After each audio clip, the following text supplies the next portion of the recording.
বাসি তালের বড়া দিয়ে শুরু করলাম। বাসি তালের বড়া খেতে খুব ভালো লাগে, শুধু তালের বড়া না, পিঠামাটাও খেতে খুব ভালো লাগে বাসি তালে। আগে আমার পরিচয়টা দিয়ে নিই, চলো। শুভ সকাল, কেমন আছো তোমরা? আশা করি অনেক ভালো আছো, আমরাও ভালো আছি। ভারতের ছোট্ট একটি গ্রাম থেকে আমি তানিয়া। আরও একটি নতুন ব্লগে সবাইকে স্বাগত, অনেক অনেক ভালোবাসা। তো দেখলে তো তোমাদের সাথে কথা বলতে বলতে আমার রান্নাটাও প্রায় শেষের মুখে। এটা রান্না করছি কচুর শাক, মানে কচুর ডাঁটা ঘন্ট। এটা ভাপ দিয়ে নেব, ভাপ দিয়ে চলো ডিমটা আবার ফাটিয়ে, সুন্দর করে ফাটিয়ে ডিমটা আবার ভেজে নেব।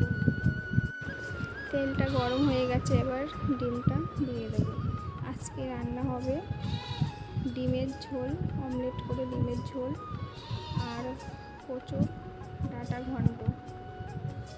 কচুর ডাঁটা কে কে খেতে ভালোবাসো কমেন্টে জানাবে। তো চলো ডিমের ঝোলটা বানিয়ে নিই। প্রথম তেল দিয়েছি, তেল দেওয়ার পর গরম হয়ে গেছে। গরম হয়ে যাওয়ার পর পেঁয়াজ দিয়েছিলাম, পেঁয়াজটা রাঙা রাঙা করে ভেজে নিয়েছি। তারপর যে মশলা দেয়, জিরে বাটা, আদা বাটা, রসুন বাটা আর কাঁচা লঙ্কা বাটা। কাঁচা লঙ্কা দিয়েই করবো আজকে। তো চলো, মশলাটা ভালোভাবে লাল লাল করে কষিয়ে নিয়েছি।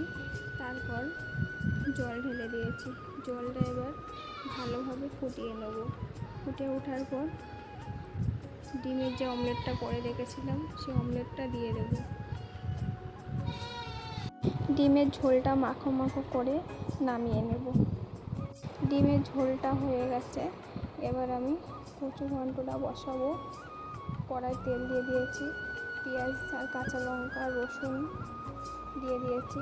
রসুন দেওয়ার পর কচুটা ভাপ দিয়েছিলাম, ভাপ দিয়ে জল ঝরিয়ে রেখে কচুটা দিয়ে দিয়েছিলাম। তেলের পরে ফোড়ন দিয়েছিলাম।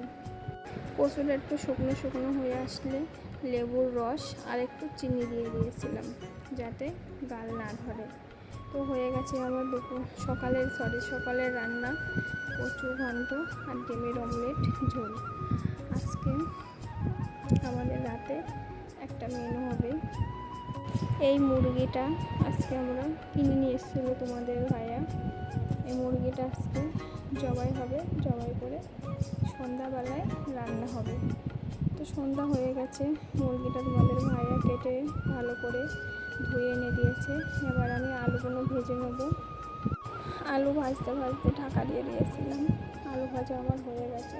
এবার আমি মাংসটা দেখো একটু হাফ রেখে দিয়েছি আর হাফ রান্না করছি। মাংস একটু চর্বি হয়েছে দেখো, তার সাথে ডিম হয়েছে, একটা মোটা ডিম সাদা আর ছোটো ছোটো ডিম।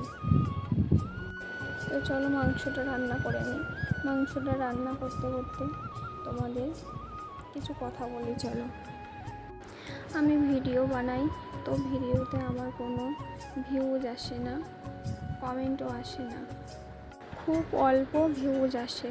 তো তোমরা আমার ভিডিওটা দেখো, লাইক দাও, কমেন্ট করো, ভিডিওটা কেমন লাগলো একটু বলো। সেইভাবে ভিডিও বানাবো আমি। এত কষ্ট করে ভিডিও বানাই, যদি ভিউজ না আসে, যদি কমেন্ট না করো তোমরা, আমি বুঝবো কী করে আমার ভিডিওটা কেমন লাগছে তোমাদের কাছে, কি তোমরা দেখছো কি না। আমার ভিডিওতে একটি লাইক, একটি কমেন্ট আর সাবস্ক্রাইব করে দিও। তোমাদের জন্য নতুন নতুন ভিডিও বানাতে আরও উৎসাহ দেবে আমাকে। আমার কিছু কিছু আপু দিদি ভাই কমেন্ট করো, খুব অল্প, ওই 2-3-4টে এমনটা হয়, তো বেশি এর হয় না। তো খুব কষ্ট হয় ভিডিও বানাতে গেলে। তো চলো আর বেশি কথা বলবো না। এই ভিডিওতে দেখি কতটা ভিউজ আসে আর কতটা লাইক আর কমেন্ট আসে, তোমাদের আশায় থাকবো আমি। তো চলো, রান্না করতে করতে তোমাদের সাথে অনেক বক বক করলাম, বেশি কম কথা বলে ফেললাম। তো একটা ভিডিও বানাতে গেলে খুব প্রচুর কষ্ট হয়, যারা ভিডিও বানায় তারাই বোঝে কতটা কষ্ট হয়। তাই বেশি কম কথা বলে ফেললাম, তোমরা কিছু মনে করো না। তো আমার মাংস কষানো আগে আমি আলুটা ঢেলে দিলাম, যে চর্বিটা রেখেছিলাম সেই চর্বিটাও ঢেলে দিয়েছি, তোমাদের দেখাতে মনে নেই। রসুন দিয়েছি, রসুন খেতে কে কে ভালোবাসো, আমরা খুবই রসুন খেতে ভালোবাসি মাংসের মধ্যে। তো এবার শেলে গরম মশলা বেটে নেবো, বেটে নেওয়ার পর মাংস দিয়ে দেবো, দিয়ে ভালোভাবে কষিয়ে ঝোলের জলটা ঢেলে দেবো, দিয়ে ফুটে উঠলে মানার মতো ঝোল রেখে নামিয়ে দেবো। ভিডিওটা ভালো লাগলে লাইক কমেন্ট শেয়ার করে, যারা নতুন সাবস্ক্রাইব করে দেবো। তো